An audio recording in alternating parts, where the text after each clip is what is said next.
left Peru and sailed to England alone. There he met the Browns and they took him home.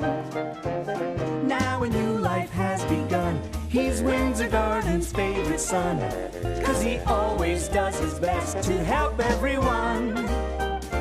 When a problem appears, he never misses a beat and always finds a way to land on his feet. Has his very own unique point of view. Looks at everything as if it's brand new.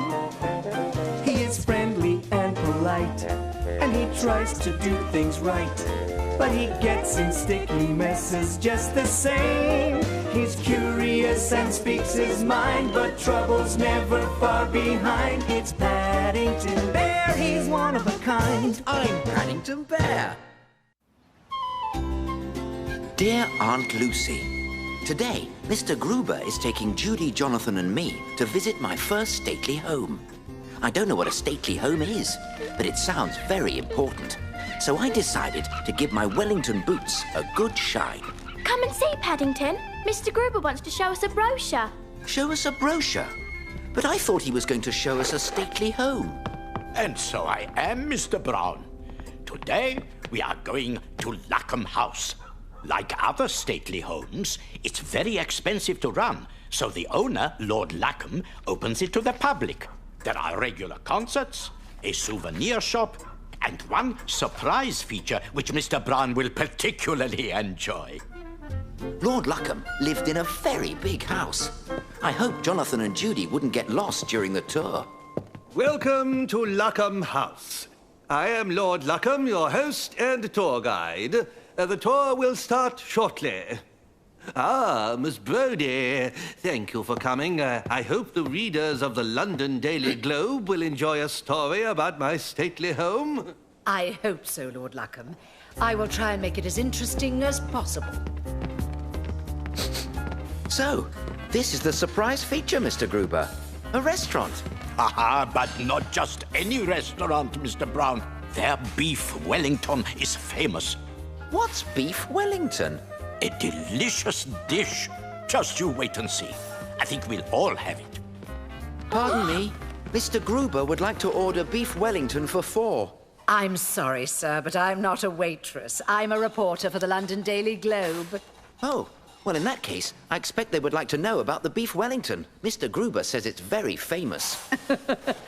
I'm sure they would, sir. Oh, look at that! It's the most beautiful doll I've ever seen. Come on, Judy, let's go. Excuse Right, me, this way. how much is this doll? I would like to buy it for my friend. Sir, this doll is an antique. It's worth over £1,000. £1,000? For a doll? I know where you could get a whole shop full of new ones for that. Some of these paintings have been in the family for over 500 years.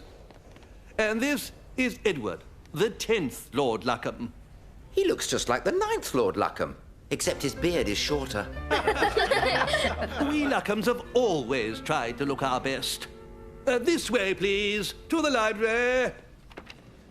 I had never seen so many books before in my life. And I love books. I'm afraid something's happened to your wall, Lord Luckham. Please, would you mind not touching things? Did you know there's a passage here?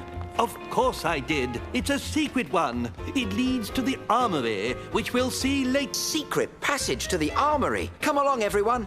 The armory's next on the tour. Yes, but we go to the armory by the stairs. This way is not part of the tour. It should be.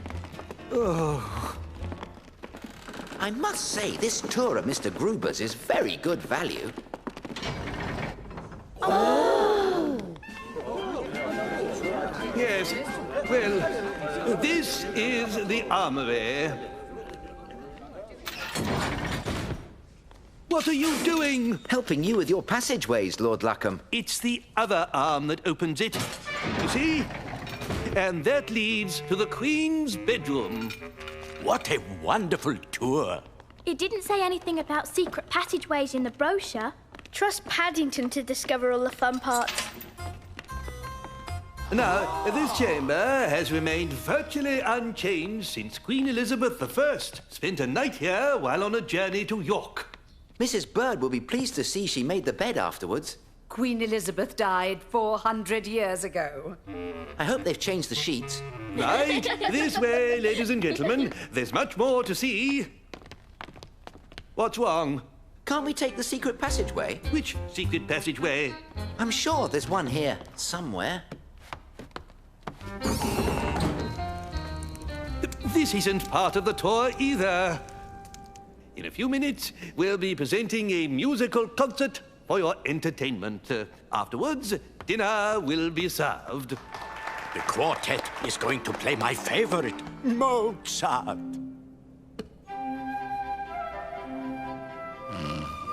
The music was putting everyone to sleep. I needed a nap too after all the walking, but I decided to find a more comfortable place. No wonder Queen Elizabeth only spent one night here. The bed's not very comfortable. Time to clean the Queen's bedroom. Oh my, look at the crumbs. Someone's been eating in the Queen's bed. We must tell Lord Luckham about this. And he's not having a good day. I've heard there won't be any Beef Wellington. No Beef Wellington. Mr. Gruber will be disappointed. I must do something. Well, it's just as well. You didn't order the Beef Wellington tonight, Mr. Brown. It's very, chewy. I demand to see Lord Luckham. This Beef Wellington is as tough as old boots. Old boots? Why, I'll have you know, those were my best Wellingtons. Your Wellington? Yes, well, I think I'm feeling a bit full. Beef Wellington? Made from Wellington boots? This is a disaster. Miss Brodie, please don't report this to your readers. We shall be ruined. Oh, I think our readers will be very amused by the story of this young bear's recipe for boot Wellington. And our wonderful tour. I think Luckham House is a marvellous place. You do? How wonderful. A little bit of publicity is just what the old estate needs. Everyone is invited next weekend for a free gala dinner. I will personally prepare the Beef Wellington with my own béarnaise sauce. I hope you will be the guest of honour. I've never been a guest of honour before, Lord Luckham. But if you don't mind, I think I'll go without the bear's nose sauce. Aunt Lucy would be most upset. Since Australia is on the underside of the world, you might expect everything there to be upside down. Surprisingly, this is not the case. It's too bad, because that would have filled a whole chapter of Mr. Gruber's book, The World and Its Wonders.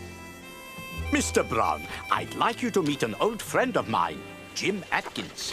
Pleased to meet you, Mr. Atkins. Likewise, mate. Welcome to Coober Pedy, the opal mining capital of the world. It doesn't look like much of a capital. Ah, but there's more to this town than meets the eye. Where? Underground? Oh, do you have an underground too? Not exactly.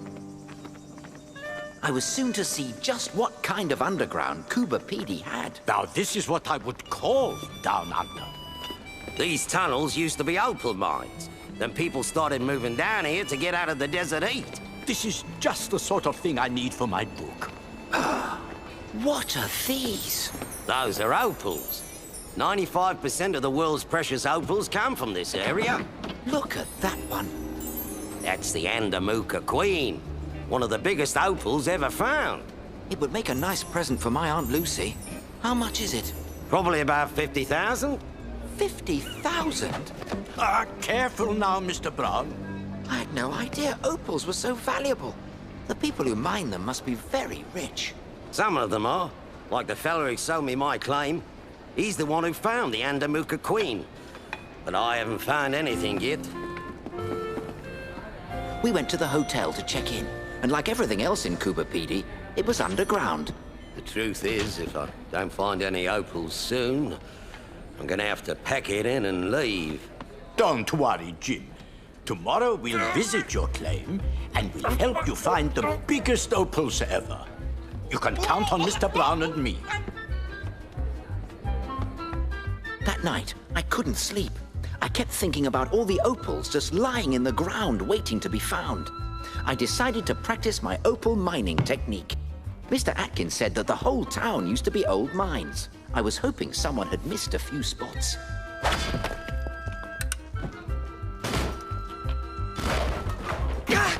Hey! What do you think you're doing? Looking for opals. You haven't seen any, have you? No, I haven't seen any. And if you don't stop digging holes in my wall this instant, I'll have to call the manager. So I didn't get rich on my first try. But at least I knew my pick was working. Tomorrow I hope to find an Andamuka queen of my own. Let's see. Hard hats, buckets, picks. I think that's everything. Let's go. Wait! I forgot the most important thing. What's that? An emergency marmalade sandwich. Don't worry, Mr. Brown. We'll stop for lunch. You know, the fella who used to work this claim was fond of marmalade too. Used to eat it all the time. After he found the Andamuka queen, he bought himself a whole marmalade factory. Really? I hope he left a few jars behind. Now, everybody stay close. It's like a maze down here, and I wouldn't want anyone to get lost. Don't worry, Mr. Atkins. Bears are good at mazes. You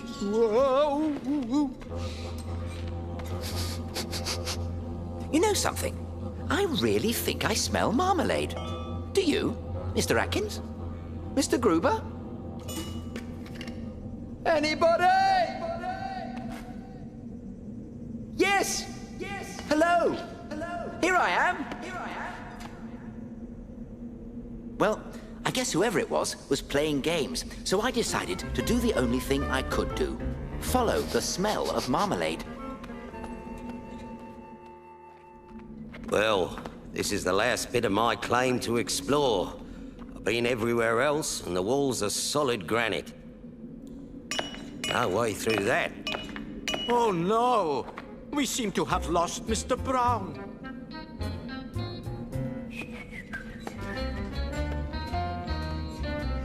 I actually started liking the game. Aha! I knew there was marmalade around here somewhere. But there wasn't much left, and what was didn't look very good. Then suddenly, I realized that this might be the very spot where the Andamuka queen was found. I decided to start digging. Oh! The walls were very hard, and since I couldn't reach the ceiling, I decided to have a go at the floor instead. Now, that's more like it. That noise! It must be Mr. Brown. But where is it coming from? Digging in the floor was easy, and I had found something. I think he's this way. I think he's that way. Oh. Mr. Brown? Paddington? Mr. Brown! Paddington! That's funny. Mr. Gruber and Mr. Atkins sound very close.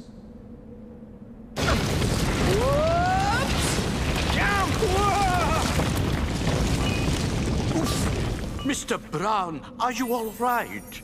Yes, I'm fine, thank you. Digging in the ceiling. I never thought of that. You mean the floor? But I'm afraid I didn't find any opals. I only found that big piece of coal. This isn't coal. This is black opal, the rarest kind. Do you realize what this means? You did it!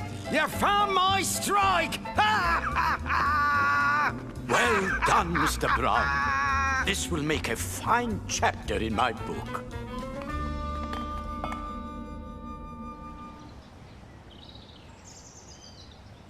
What happened? Did you find any more?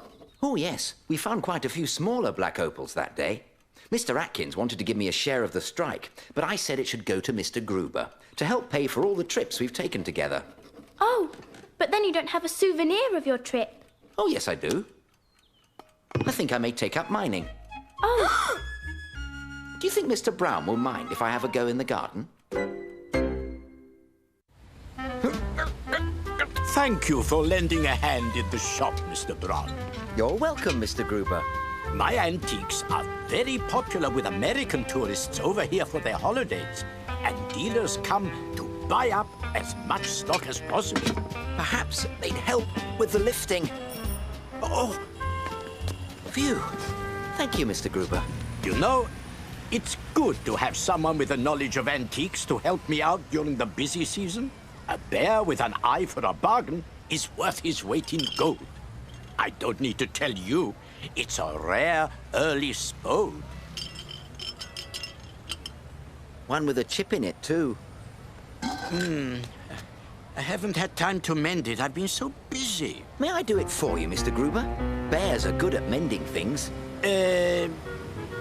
Oh, all right. That sounds like a very good idea. Goodbye, Mr. Gruber. I know you'll be careful with my jug. Most certainly, if you ever decide to go into business, I'm sure you'll be a big success. I'd like to go into business like Mr. Gruber. The problem is how to start. Aunt Lucy says nothing beats practical experience. Good morning. I've come for... Good morning, sir. What will it be today? Haircut? Shampoo? Those whiskers could do with a bit of a trim. Trim my whiskers? Tell you what, sir. Seeing trade's a bit slack this morning, I can give you a thorough going over. A haircut's important, and that's a fact. Not something you keep hidden under your hat. Afraid of the barber and don't know why. Like the dentist or doctor, he's a really nice guy. He'll flip, slip, dip, and with zip, drip in a flip. You've got a lot. Try or not. Time to start a new haircut. Bob cut, brush cut, bangs and more. Page boy, ponytail, pompadour.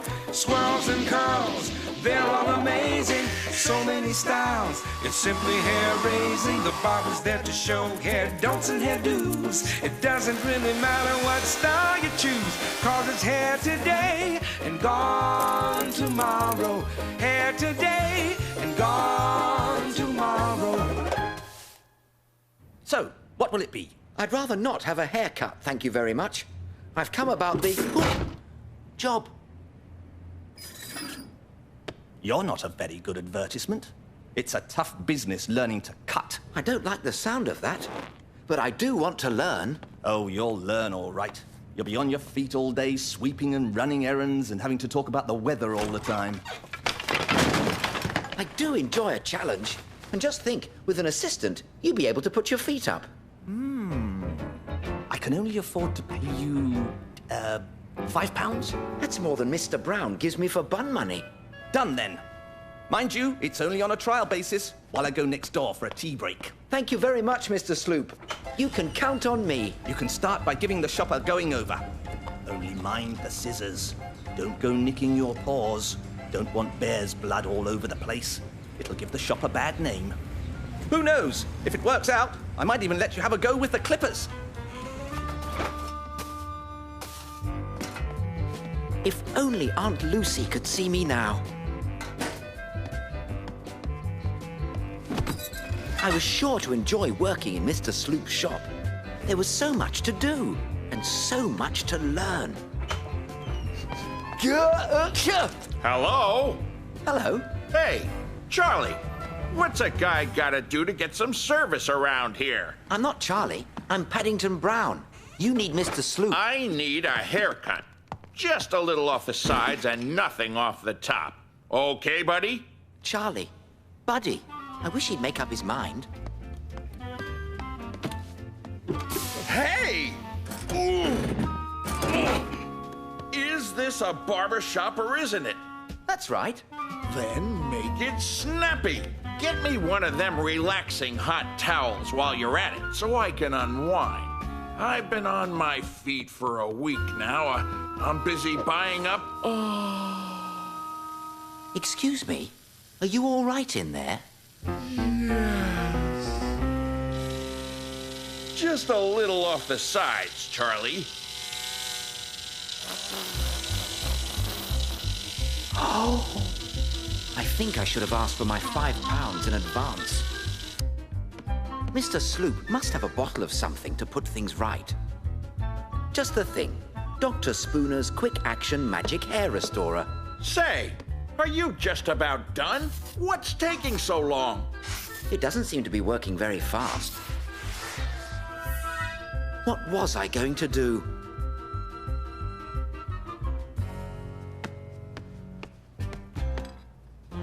You can't beat marmalade for sticking to things, especially hair.